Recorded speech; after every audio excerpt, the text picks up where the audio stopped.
Welcome, everybody. Thank you for joining us today for our webinar about the future of UK real estate under the new Labour government. My name's William. I look after the sales team here at IP Global, and I'm joined by Grant Reynolds, who you should be able to see. Yeah, hi Will, and welcome everybody. Will, you've taken the sunshine back to Dubai. It's rain stop play over here.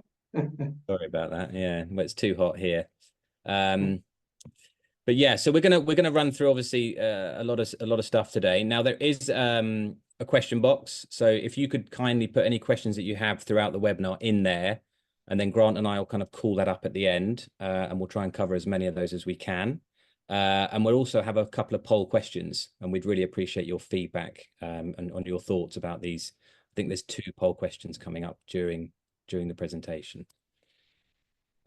Right, so I think without further ado, we'll crack on. Thank you. So most of you on the on this webinar may know us. I know we've got a lot of clients, but we've also got some new faces. So we're IP Global. We help investors invest in real estate from a pure investment point of view.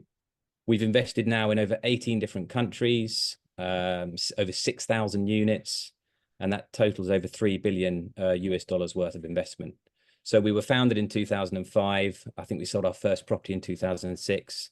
And Grant's been with us nearly all the journey, Grant, right? Yeah, I have. Yeah, October 2006, Will. So nearly my 18th anniversary coming up. Very good. We'll have to have a big party. Right, next slide, please. So here's the agenda. We're going to cover off some of the sort of key housing policies that Labour have announced in their manifesto. And then we're going to move on and talk a little bit about the current market. Obviously, very topical, what's happening with inflation in the UK, where interest rates may go and what they've done over the last kind of 2 years or so. And then we'll have a little bit of a look at some of the top locations where we see a lot of value across the UK.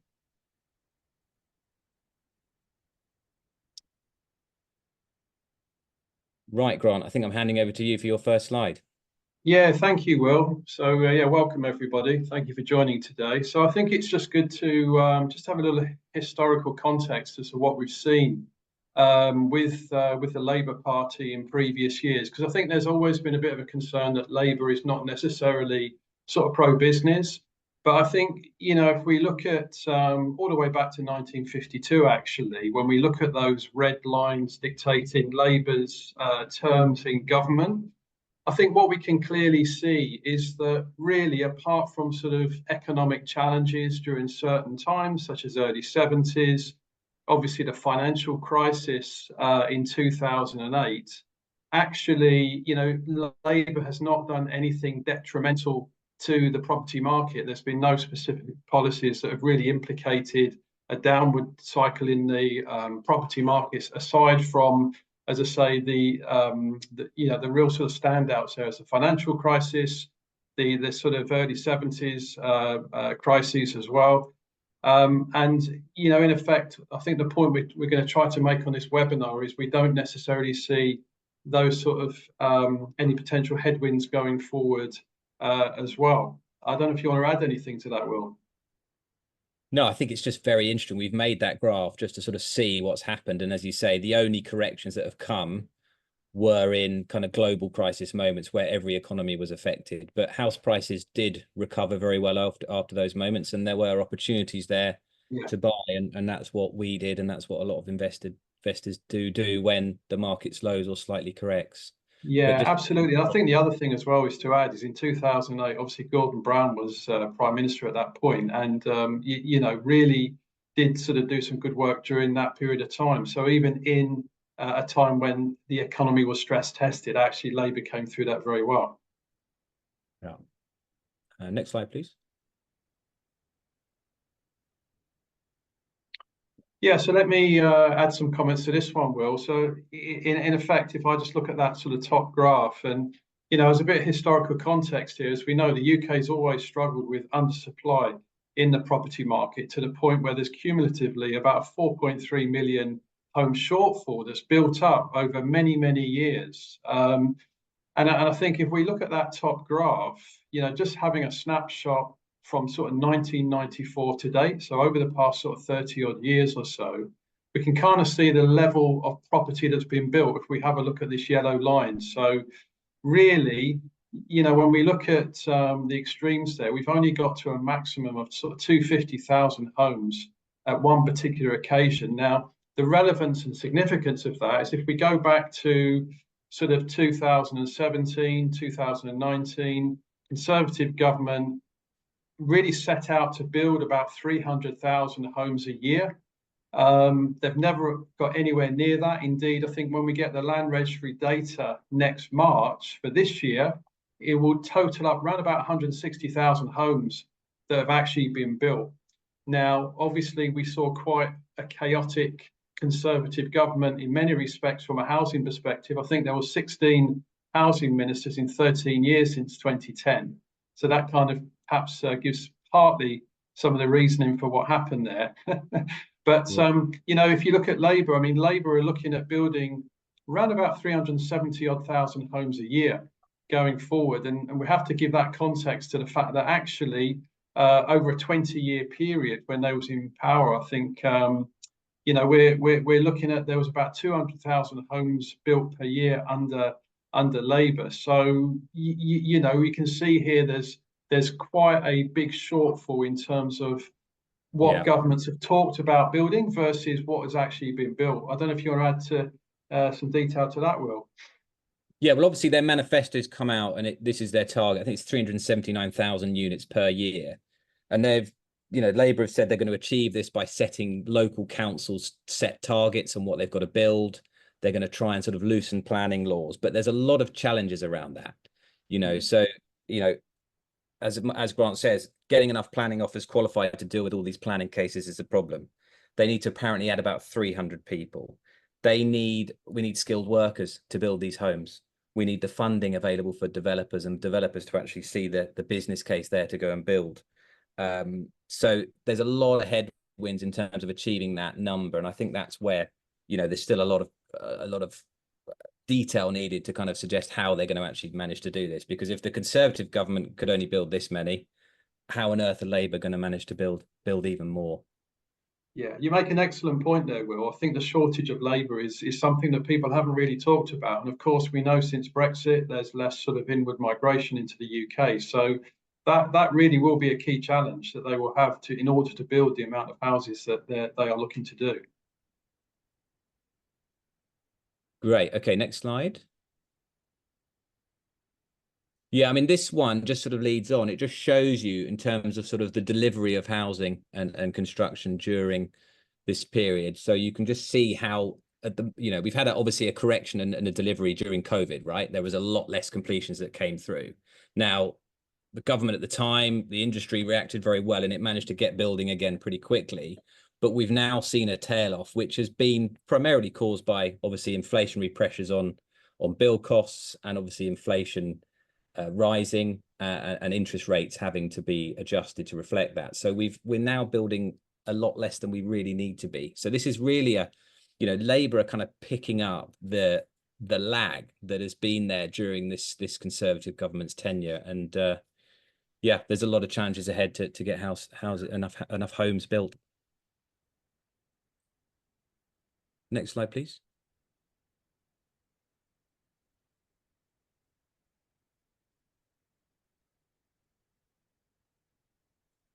Yeah, so if we have a look at this one, I think really what we're seeing here is the Labour Party is really planning to introduce the stringent measures for build, for planning, for targets, for local authorities to meet, which were abolished under the previous Conservative government to really sort of mandate certain targets.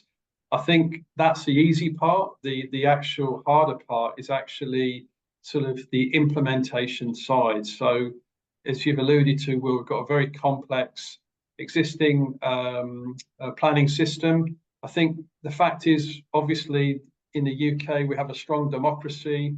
And with that, certainly with relation to property, people push back against building. We talk about NIMBYism, the not in my backyard, the fact that people do not want property built in their own particular sort of localities. So that is going to be a big challenge for the government going forward. I do know that they are looking to actually try to, with any new project, add sort of bells and whistles to benefit the community as a whole, to try to get some of these additional planning structures through.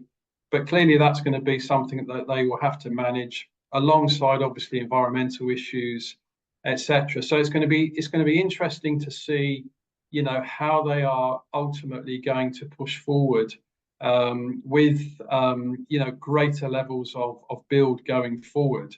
Of course, they are looking to make much better use of brownfield sites, and also obviously the greyfield sites, which are basically brownfield sites, so existing buildings on greenbelt. But it will be interesting to see how all this plays through, Will. But look, I think this will be welcomed, right? You know, we have a housing crisis. We want more stock. Developers want to build more things. People want to buy more homes. So I think any changes that just loosen this very difficult planning system and the red tape around it will be welcomed. So Absolutely. Yeah. no, that'd be positive. Now you should be able to Absolutely. see the poll question. Hopefully you can see that. If you'd be kind enough to pop your answer in there for us to that. So the question is obviously, are Labour going to manage to build more homes than the Conservatives during their term? Be interesting to see the results of this survey, Will. Yeah. Next slide, please. Grant, you touched on this really, didn't you, about brownfield sites? I mean, look, it's a big part of the plan, you know, but there aren't enough brownfield sites to actually build anymore. So that, you know, loosening, as you said, the laws and allowing some greenbelt development is, you know, it's a good idea to build more homes. It's not going to be particularly welcomed, I think, by many people in our society. But yeah. Next one. Now, this is interesting. So obviously we've had previously the Help to Buy scheme, right, which was to really help first-time buyers onto the property market. And that was a really good scheme that got young people onto the property ladder and was very well received. Now, that was obviously discontinued, and there was this sort of government-backed scheme to allow lenders to lend to first-time buyers with a very small deposit, so with only a 5% deposit. And this scheme was a small fee was paid by lenders, and then if they have to go through the process of reclaiming a house, you know, repossessing, then they can actually claim some of those costs back from this fund. So that is a good program. Now, this is Labour are planning to actually extend this and sort of rename it to the Freedom to Buy scheme. So again, this is something that the industry is going to be very supportive of, and something that I think will boost the property market and will bring more and more people into the market, and ultimately will actually put, you know, this is the problem when you put these kind of incentives in place, you get more buyers and you end up pushing values up. So it's a balance.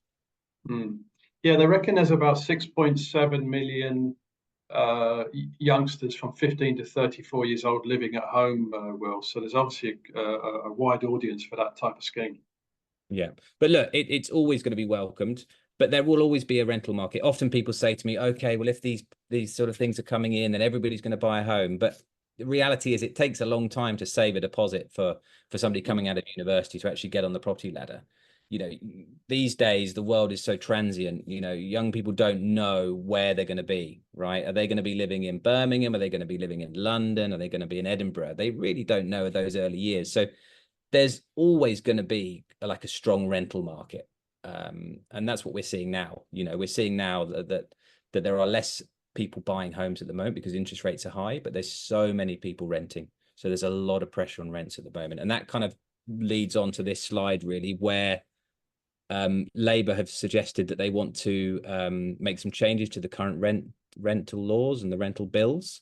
One of the sort of key things they've said they want to do is remove the sort of no fault eviction notice, which is known as a Section 21. Now, that may not be welcomed by some landlords, but what I would say to that is that if you are a long-term landlord and you are looking to hold the property for investment, it's not such a concern for you, especially if you're kind of buying smaller apartments that generally people move out of. But also there is still going to be reasons to evict. So if you need to sell, we're fully expecting that you'll have a right to actually evict if you want to sell their property.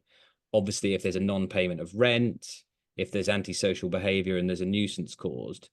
So it'll just be, you know, again, this law is yet to come into place, and we're going to learn more at the end of October about what it looks like. But it's certainly something to keep your eyes on.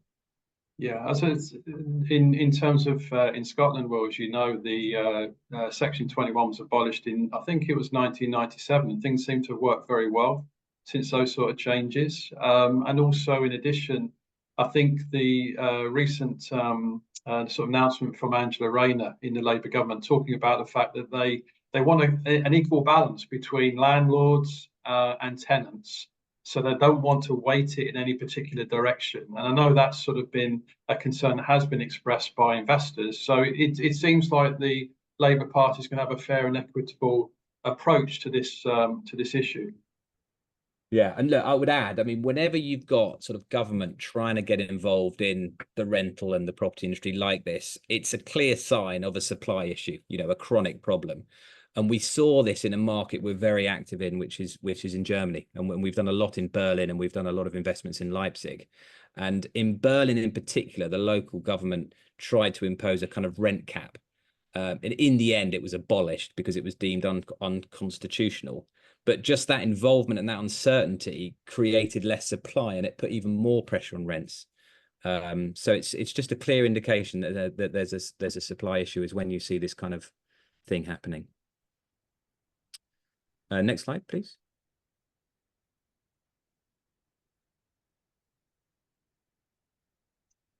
Yeah, so looking at this one, Will, I think what's interesting is if you look at the Labour Party coming into power now, certainly, you know, what is favourable on their side is that I think, again, with inflation coming off massively from sort of 10 to just over 2%, and interest rates, obviously, with having seen the first cut last month, developers are much more keen now to build than they have been in recent years, given the 15 interest rate rises and huge increase in inflation that we've seen.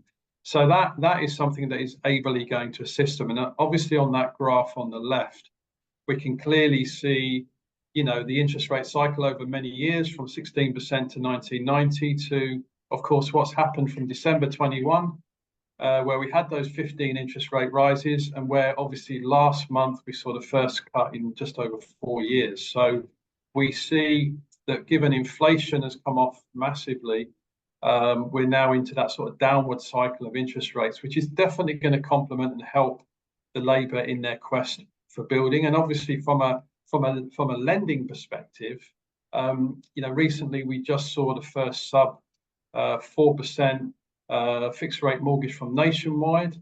And this is all feeding into the market, of course, in terms of sort of greater confidence now.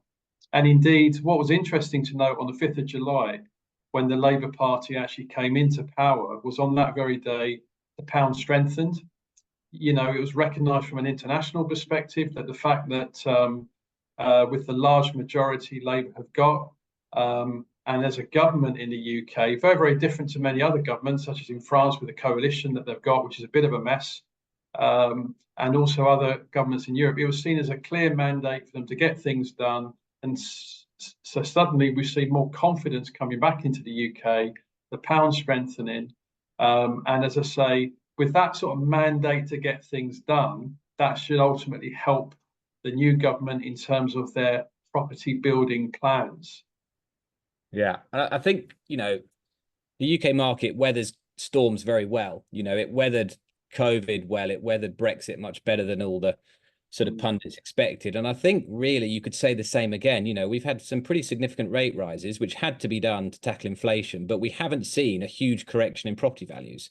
Yes, it's softened, and yes, the market is less active, but because of that inherent supply issue, the market has really just been in pause a little bit. So there are still people buying, but there are a lot of people that want to buy. And as soon as rates come down a little bit more, I think there's going to be a real rush. You know, there's going to be a lot of activity in the market from home buyers. So, you know, if you can get a good mortgage now and they're coming, you know, I would be looking to move now, because at some point you're going to be competing against a very active kind of local market that's trying to get on the ladder and or get up the ladder basically and move home to a bigger house. But you know, Labour are inheriting a much better scenario than what the Conservatives had to kind of tackle over the last kind of 2 or 3 years. Yeah, yeah, agreed. And just building on your point there, actually, Will, if you know the fact of the undersupply, if we have a look at the graph on the left there, the handbrake of undersupply has really kept the property market stable this past year. So even with all the economic headwinds, the interest rate rises, the inflation, etc., if we look from the East Midlands all the way down that left-hand column, we see relatively stable property markets. Now, obviously, as we're going forward, the handbrake of higher interest rates is starting to be eased. We've seen that first rate cut. So as we move across to the slide on the right, what we see there is sorry, can we go on to the next back to the next slide, please?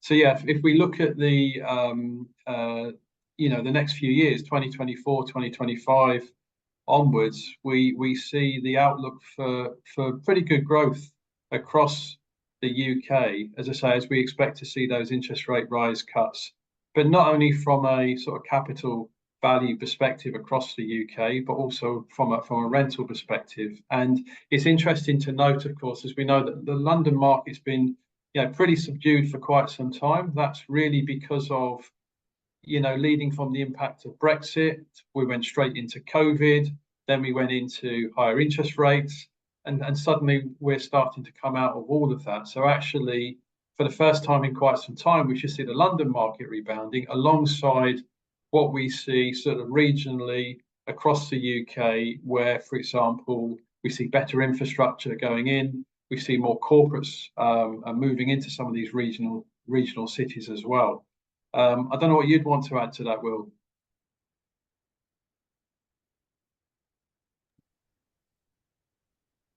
Sorry, Grant, I was just talking to Mary Carl. We're just going to launch the next poll.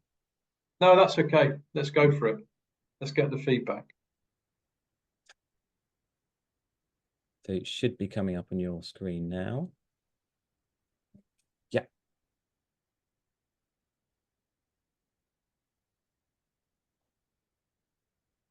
Do you think there'll be another base rate cut in 2024? I do. I think there'll be one more. I think inflation's going to behave and there'll be one more, but I don't want to influence your prediction. So yeah, please do pop your answer in there. We'll just leave that there for a few more seconds, Grant, and then we'll carry on.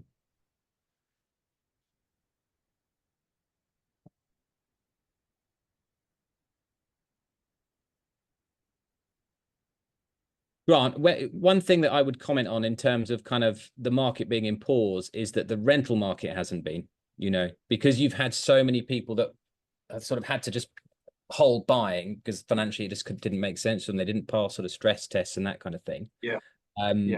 There's a lot of pressure on the rental market. So, you look nearly every city in the UK, we manage properties, London, Birmingham, Manchester, York, all these cities, and we've seen rental growth in all of these cities. Literally every time a tenant moves out, a few days later, we've got a number of tenancy applications, too many normally, and we've got tenants moving in at anything from 10 to 15% more, more than the previous year. So the rental market is there, absolutely there. And it will be. No, that's quite right. As you know, Will, we managed over 6,000 properties, and I think at our York project, we've recently revised the rents up from £850 to £1,000. Quite incredible. Right, so that poll question is now should drop down and disappear. Perfect. Okay. And then we've got the next slide.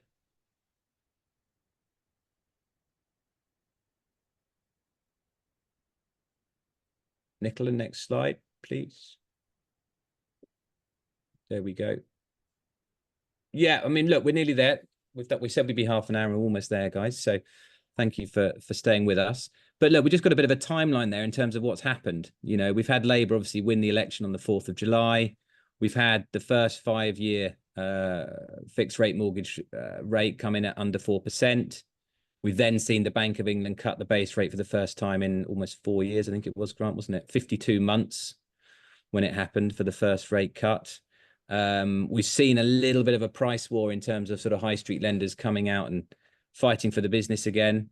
We've had a bit of a stock market correction and crash, which, yes, most of it was sort of won back, and the market kind of got back to nearly where it was. But I think it does show you the volatility in today's world when it comes to kind of investing in stocks and shares.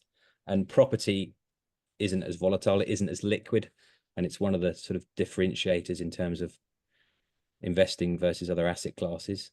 So yeah, it's just an interesting time to be looking to sort of spread your risk, and we do strongly feel that property, and in particular UK property, is a very good place to secure your wealth and have your future sort of investments locked into. Yeah, absolutely agree. Well, I totally agree with that. I just think we're about to enter a very positive cycle going forward. I really do. Right, yeah, we are. Right, Grant, I've got a few questions for you. So thank you for all these. We've got a lot of them here. I'll just go for this one here. Erica, is the freedom to buy scheme available for if you're outside of the UK? That's a no. That's a good question. It's a no. You need to be in the UK to qualify. Yeah. Same as Help to Buy. Grant, good question for you. How much is the basic amount in order to buy a real estate in the UK, a buy-to-let property in the UK? How much does how much does someone need as a deposit?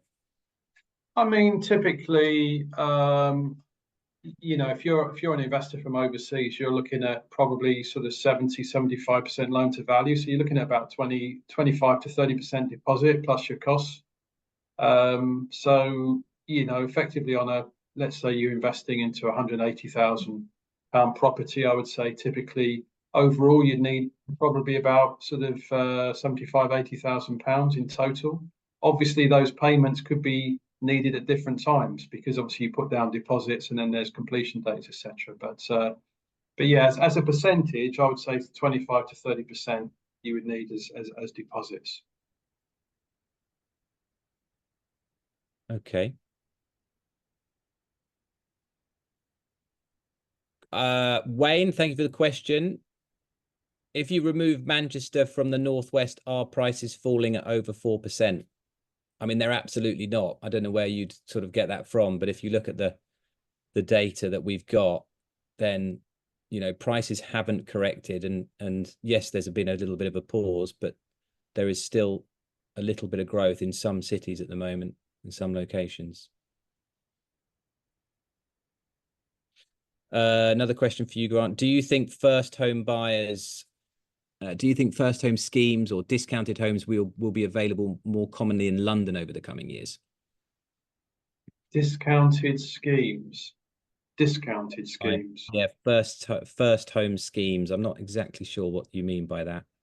Yeah, I mean, I think just as a general point, of course, we're working on the basis that Labour's going to build more property. I mean, this is just general comment now. We're working on the basis that Labour will build more property because potentially, arguably, you could say more joined up thinking. You know, we talked about the 16 housing ministers in 13 years, but that said, you know, I think where the UK needs property is, I think in the main, it's London, it's Manchester, it's Edinburgh, it's selected parts of the UK, and a lot of these places are strong economic hubs. And with that, you know, there are pressures in terms of trying to acquire sites, etc. So that's going to be obviously a challenge. So I think sort of getting access to sort of discounted schemes for first-time buyers will be a challenge. Yeah, exactly. Right, I think we've covered everything. We've done our half an hour allotted time. I just want to see if we can share the poll, the results for the poll. Can we see the results?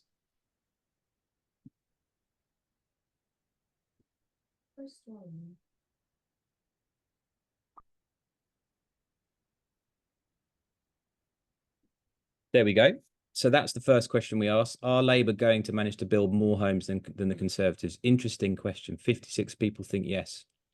Hmm. Very I well.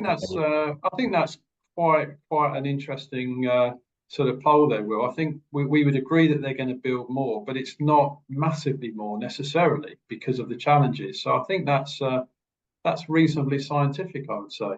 Hmm. And then we've got the next result for the interest rates. Do you think there's going to be an interest rate cut, another interest rate cut in 2024?